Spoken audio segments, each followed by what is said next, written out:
He serves as the USA Commercial Director and Nutritionist for Jyga Technologies Incorporated, a Quebec-based company producing Gestal brand precision feeding systems for the swine industry. Hyatt specializes in assisting swine producers with group housing solutions and nutritional programs to optimize performance and welfare of sows and growing pigs in commercial environments.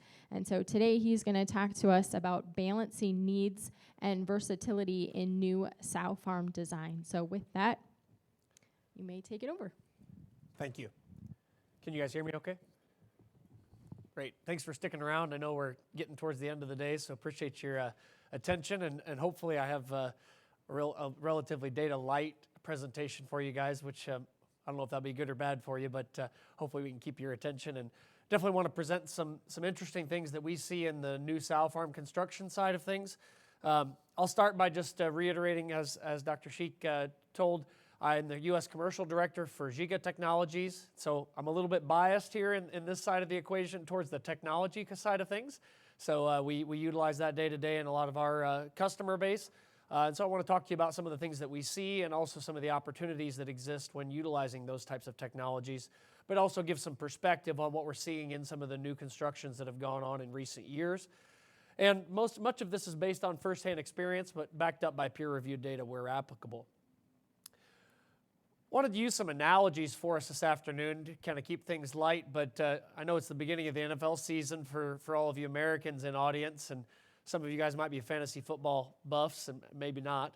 But I think of new sow farm construction as having some different members of the team, and I think it's relatively good for you to think about it that way as well too. And there's some things about each member of that team that we need to take into account, not so different than when you're drafting a fantasy football team. So for those of you that are not from the U.S. or joining us elsewhere, this is a pretty common thing in U.S. culture today, and something that I think might be relevant to a lot of people.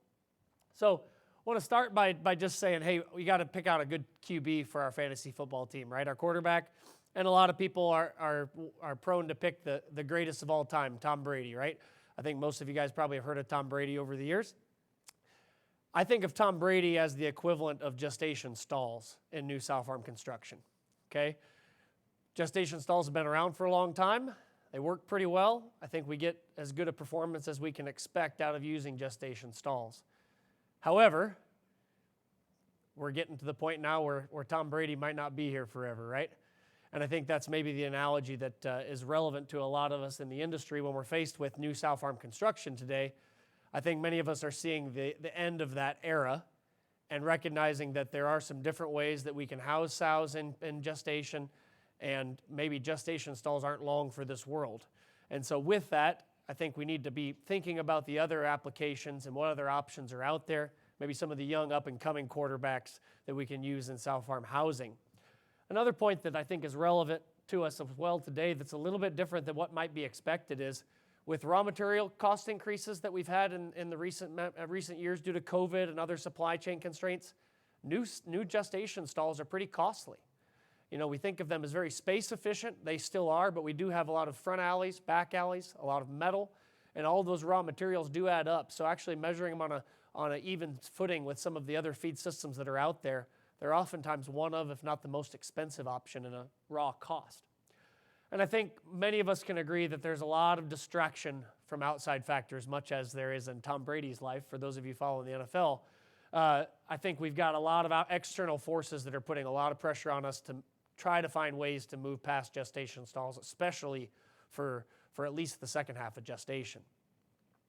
So with that, we think about some of the new up-and-coming quarterbacks or feed systems that exist in breeding and gestation. A lot of them have been around for a while, but there's some things that a lot of people are moving towards, given things like California Prop 12, which, as many of you guys know and maybe attended the session earlier today on how that's being implemented across the U.S. We're seeing a lot of these barns that are generating some learning curves for us, but also some opportunities. And I think with the uncertainty of California Prop 12, as well as the risk of other future legislation like Q3 in Massachusetts and others that have been proposed across the U.S., one thing that really I think prompted this presentation by me is that flexibility is going to be important in new sow farm construction. There's a lot of existing barns that we're doing a lot of retrofits on or expansions on. Maybe have a different calculation when we're renovating an existing facility. But on new sow farm construction, we need to look at the long-term investment. And I think many people would agree that some of these new players in the game are relevant and they're reasonably good options for us to consider, especially when we can design it from scratch the right way. Two of those options in breeding and gestation that are pretty popular are ESFs, or electronic sow feeding systems, as well as free access stalls. That's not an exhaustive list. Others are using other options as well. Shoulder stanchions are also a popular option, especially in later gestation. Some of the advantages to electronic sow feeding systems are the ability to adjust stocking density with things like California Prop 12 that mandate 24 square feet and other systems that may not. Having flexibility in some of these barns is an advantage.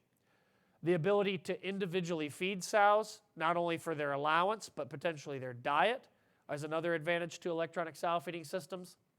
I'm seeing more and more questions around labor, and we hear this across the industry and across all industries today with challenges for labor. Accountability of your workers. We maybe don't have the same owner-operator type of mentality in a lot of these larger farms where we have larger staff members. And with that, we need to have some critical control points and some ability to track execution of tasks that people are assigned to do. And some of the technological options offer those type of reports that are permanent records on how those sows are performing and whether they're being looked after properly. There are some labor concerns with electronic sow feeding systems. That's probably the one big drawback that people would reiterate is, are our laborers able to handle this? And I think that a lot of times that comes down to training and execution as well as initial upfront design. Free access stalls are another option. Free access stalls look very similar to a gestation stall but would allow a voluntary exit for the sow.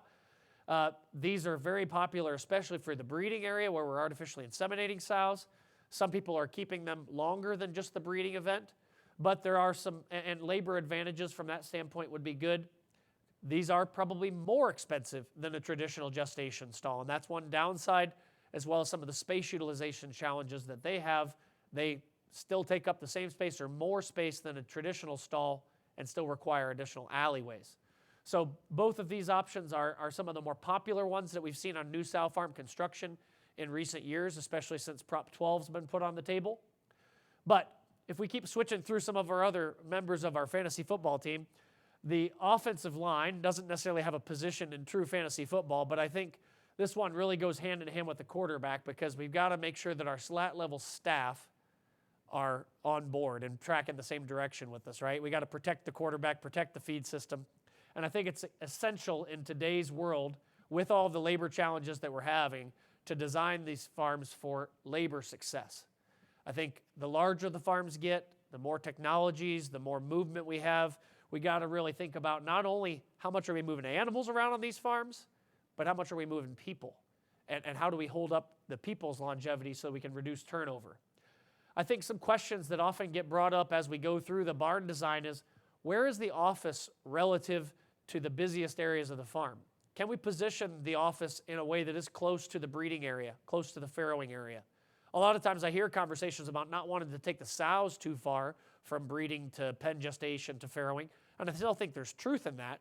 However, I think maybe we ought to be just as importantly valuing the people on the farms these days too. Proven technologies like ESFs, they've been around for decades. They still need good management and good staff in order to operate it successfully. You know, just because we put a proven technology into a barn, if we don't check the boxes and get people trained the right way to execute, it can still fail. So I think, again, having the offensive line to support the quarterback is important. We need to pay attention to the design of our office and our break room. I've seen this in some of the new farms that I've been involved with in recent years. The really progressive companies who are thinking about long-term success are maybe building that office and break room a little bigger, maybe doing some things like providing meals, providing individual showers for more workers. Some of those things, those extra steps, again, create that longevity and valuable work environment. And as much as we think about the pig space, I think it's just as important to be thinking about the human space on these farms because people are going to be spending 8+ hours of their day, 40+ hours of their week here on a regular basis. I mentioned this on the last slide that accountability using technology is becoming more and more important and more mentioned throughout these farms. And I thought it was interesting as I was just reading on some of this. I didn't realize that RFID tags were actually used in shoulder pads for football players. So they put those in the shoulder pads so they can look at basically how well people are moving around the game and how much effort they're putting in. I don't know that we necessarily need to be putting RFID tags on all of our workers. However, many of you guys have been on production facilities where we probably have different levels of output by person. I think that exists. And finding ways to be able to really hold people accountable for the tasks that they're expected to do.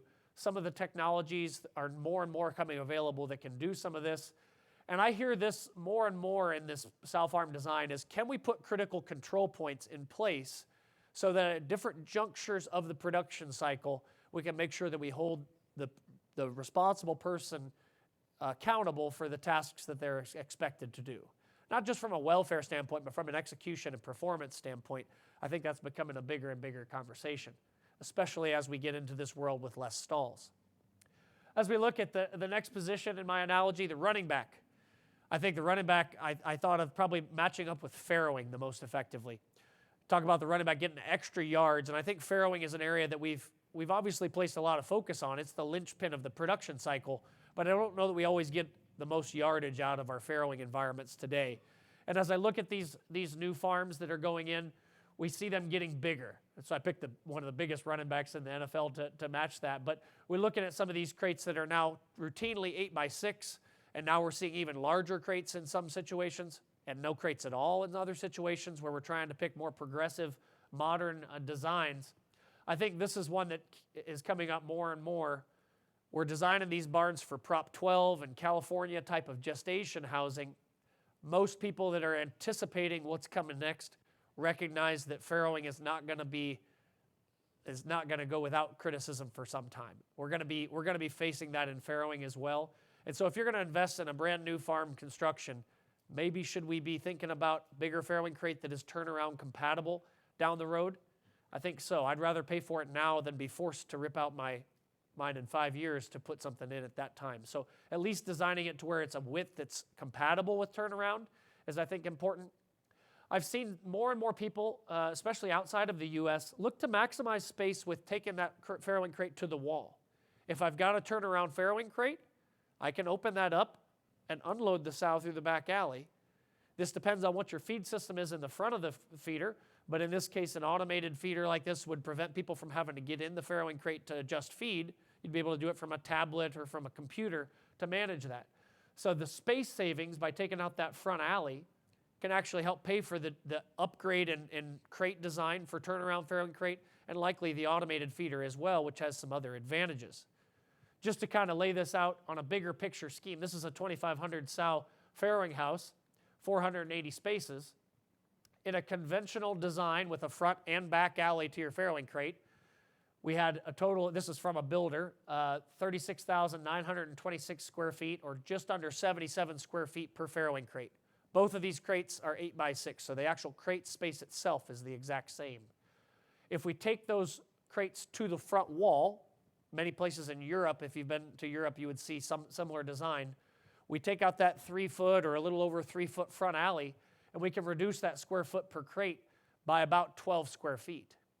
And if we look at current pricing, which is around $60 to $65 a square foot, you can do the math at what that equates out to in terms of total space savings and the dollars and cents of your new construction.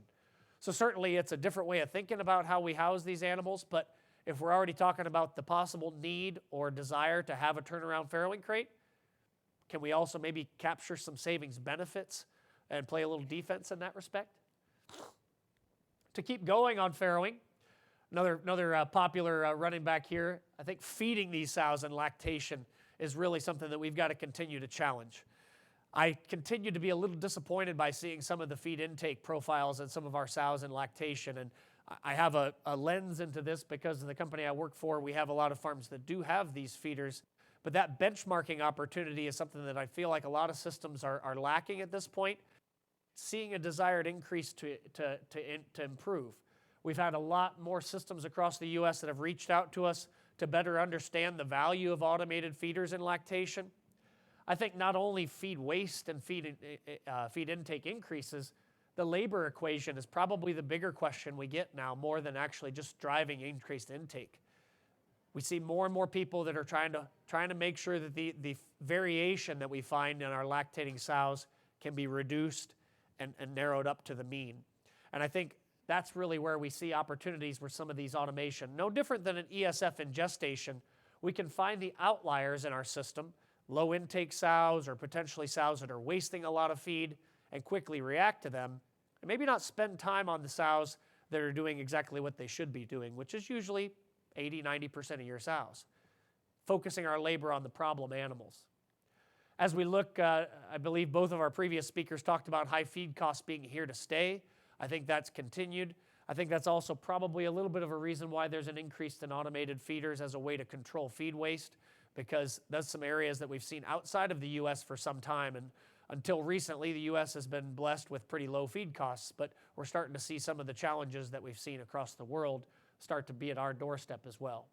If we look at benchmarking in your system, especially those of you that have multiple farms to be looking at and comparing against, it's pretty interesting when you have the data at your fingertips of what the feeders can provide in lactation. Any automated feeder should be able to provide this, assuming it's managed well. But looking here as 15 farms over a set 3-month period, we can look at some differences in feed intake per farm. Pretty wide differences in overall mean feed intake with relatively little difference in lactation length. Just goes to show, and I don't have genetics referenced here for a reason, but among genetics, among different environments, we can achieve really different levels of feed intake. And I also don't have diet specs on here either, so different levels of energy in these diets or amino acids in these diets can make a difference too. But if it's with your own system and you're still seeing this level of variation, we're narrowing up some of those other factors, and so that benchmarking component remains a very interesting part of being able to capture this data on a regular basis. Switching to our next position, I think feed systems are one that maybe have a big cost to improve and get more progressive on, but there's a big opportunity for return on investment as well. We look at some of the challenging areas in terms of feed system, adding more chain disc systems, adding the ability to feed different diets or blend multiple diets. These are conversations that more systems are evaluating, and it goes back to the high feed costs that we just referenced. The opportunity to conserve some feed cost exists in several places throughout your production cycle. The majority of farms today don't have the infrastructure to be able to do that. It's probably a little harder to justify that on a renovation, but on a new farm construction, it's a little more palatable to say, hey, I'm going to put 2 feed lines in my gestation barn right from the get-go. And even if I don't want to use them, worst case scenario, I've got an extra feed line there that I can have some backup feed. I think looking at these dual feed line options, and I've got pictured here a farm that has feed blending capabilities and lactation. I think for those of you that are not necessarily nutritionists in the audience, it's still pretty obvious to see that gilts have a different nutrient requirement than multiparous sows. But today in most farms, we're feeding them the same diet. And I think there's some real opportunities there to either conserve cost on our older sows or potentially also reduce nutrient excretion. Those of you from outside of the U.S., we're seeing more pressure in Europe and Canada for reducing the excretion of nitrogen and phosphorus. Some of these diets that we feed in a single level excrete a little bit more of that than we'd like. And so whether that's really on our doorstep yet in the U.S. may not be the case. But if we're looking at new farm construction and versatility, I think this is some opportunity that we ought to be considering or at least setting ourselves up to implement at a later time. The flex position is one that on your fantasy football team oftentimes is running backs or wide receivers. I think California Prop 12 has really created a lot of additional questions in these new farm construction. And so instead of getting asked today, design me a Prop 12 compliant barn, with Prop 12 on the docket for the Supreme Court of the U.S. on October 11th, got that date marked in my calendar. I'm guessing some of you guys might as well. We've done a lot of Prop 12 barns in the past couple of years. But now that's actually shifted from, can you design me a barn that could be Prop 12 compliant but doesn't have to be Prop 12 compliant? And you want to say something that's even harder than designing one that's Prop 12 compliant, having one that has that innate flexibility is even more challenging. But I think there's some general rules that can be done and some flexibility that we can put in. And that stocking density in pens, with Prop 12, we need to be 24 square feet. Whereas in the literature, a lot of the meta-analyses that are out there would routinely typically land about 20 square feet as an acceptable square footage provision. And oftentimes a little less than that is still acceptable, especially in larger pens. But we see some of these barns that are trying to be Prop 12 compatible, using an older wean age with more farrowing spaces, so that if they need to start running this barn harder, they could shorten the wean age, stock the pens heavier, and put more output through the farm. That requires making sure you have the foresight to get your permit to have the additional spaces at the beginning. Make sure you have ventilation set up correctly as well. I think one of the big questions with these is our free access stalls for breeding or our breeding area. How do we strategize that? Because those are pretty fixed metal pieces. We don't really have the opportunity to change them as much. So making sure we have a strategic number of free access stalls is important. But a lot of these farms are then using the flexibility that those ESFs have in order to move sows into pens immediately after breeding, because those ESF pens have that flexibility for them. So here's just an example of a 5600 farm that was set up for Prop 12, but also this crate-free type of example. They used free access stalls for the breeding area, for heat-no-serving gilts, and for some opportunity sows.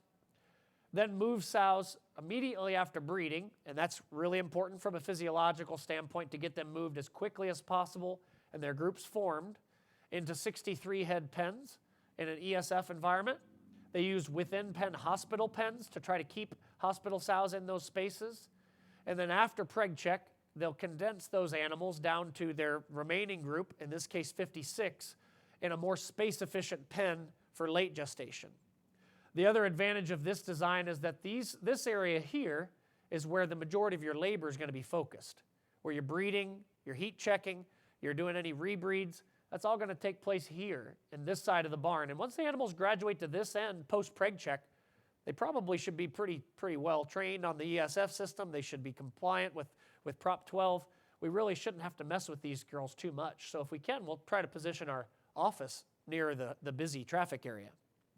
As we look at our bench, we have some players that are on the bench at any one time. I think of that as our replacement gilts. I know my formatting got screwed up a little bit here. But thinking about how our gilts flow into the farm, many of these new sow farms are going to have GDUs on site, and making sure we design those for success is important as well. I think providing ample space remains important. That square footage might be dictated a little bit by whether you're trying to be compliant for Prop 12 or not. But making sure we've got at least 12 square feet for these HNS age gilts, making sure we are heat-no-serving them properly. I see more and more farms that are putting in bare systems or systems where they take the gilts to the bore as a way to make sure we have that critical control point with workers so that we're getting attention on those gilts and we have a record to track after rather than bringing the bores to the gilts. See some additional success in our heat-no-service there. And I think this one is another one that's maybe going to be coming up more and more in new construction, is not only getting the right diet to the right animal at the right time, but I think the right amount is going to be something that we continue to talk about in gilt development. We've had some additional challenges with body condition score and lameness in a lot of our sows and longevity in our sows. I think some of that can be tracked back to how we raise these gilts in the GDU, and additional research is going to be needed to scrutinize the right way to get the right amount to those gilts at the right time. I think from a defense standpoint, a lot of these things we're talking about add cost, right? Everything's expensive today. How do we keep costs in check? A couple quick points on that. I think using hospital pens or hospital crates within your pen environment is a really strategic way to do that. We want to keep animals in the space that was already allocated to them if possible. If they can make it to farrowing, even if they're a little lame or compromised, let's keep them in the space that was originally allocated to them.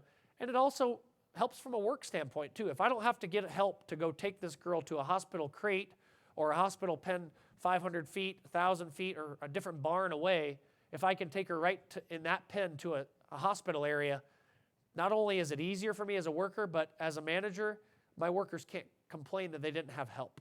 On Friday afternoon, on Sunday morning, there's no excuse why that didn't get done and we didn't get that animal isolated right away. And I'm frankly a little disappointed with some of the sow mortality concerns that we have in pen gestation. Some of it comes back to execution and just not designing our pens in a way to allow our workers to get these girls the right care at the right time. This saves a lot of square footage, especially when we're at 24 square feet or higher amounts for certain programs. Another example here for space utilization. This is just looking at a shoulder stanchion barn versus an ESF barn. I think I talked about this a little bit earlier, some of the pros and cons of different feed systems. But as we're looking at the cost of new construction square footage, Again, this changes day to day with the volatility we've got, but $60 to $65 a square foot's a pretty normal number these days, which is pretty scary when you talk about that times 20 or 24 times the number of animals that we have in these farms. But if we do the measurements of the raw materials in metal and feed line and number of pen spaces, there's a lot of extra walking alleys in these types of designs than if we can try to maximize our square footage in pens and minimize our alleys and approaches. That adds up in a big 6,000 sow farm in this example. We were able to save over 10,000 feet in metal gating, over 1,500 feet in feed line, because less feed lines to hit less stanchions, and added actually 222 spaces into the same footprint. You can calculate that over the cost of the entire farm. Those things add up regardless of what type of stanchion or what type of ESF you have. So to wrap things up, I hope that gave you guys a few thinking points on some new construction that we're doing. But all of these players are important, but ultimately it comes back to the coach or the general manager, making sure we make these right decisions and put these things all together in the right package. And I think it's pretty clear that regardless of what SCOTUS rules after October 11th and what we see from retailers, the future of the U.S. pork industry involves less gestation stalls than we have today. And I think for those of us that are looking at new sow farm construction, it's probably not a great investment to go 100% free or 100% gestation stalls. So finding the right strategy of pen housing for your system and your labor is pretty critical, and one that your team can execute. That's really important as well. Some of these early Prop 12 compliant barns have shown very wide variation in reproductive performance and performance overall. I've seen some farms that are doing outstanding, as good as they would have been in stalls, or possibly even better at times. I've seen others that have really struggled. A lot of that comes back to the execution management. I know I have some farms that have been through 3 or 4 managers since they've become Prop 12 compliant. Not usually a great way to have stability in terms of production when you have that much turnover. And so I think some of these Prop 12 strategies or other versatile ways of housing animals offer some opportunities, but again, it goes back to having the right people on the team to be able to get that level of performance. I think we've certainly paid attention to gestation, and I'd recommend that you listen to your manufacturer of whatever type of housing your system you're using. But I think it's only a matter of time until we need to recognize that farrowing is going to be scrutinized next.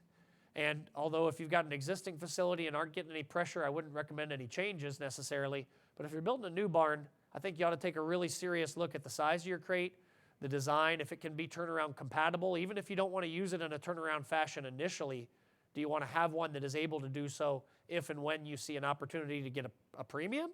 Or if not, if you're regulated towards doing so, I think having that option in your existing facility is going to be really valuable. I don't expect the labor challenges that we are facing today to go away. And so we've got to find ways to adapt and adopt new technologies that can help us get more out of the good people we have. And I think that's something that, as we talked about from a labor standpoint, we need to manage by exception. There are a lot of systems and a lot of barns today that I see. We spend a lot of time looking at animals that are healthy and performing at a high level. Some of the technologies, I would argue, the technologies that we need to be using are the ones that help us manage by exception. And so I think that's maybe a key takeaway that I would recognize. So with that, I appreciate those of you that stuck around. I know it's late in the day, and I'd be happy to entertain any questions.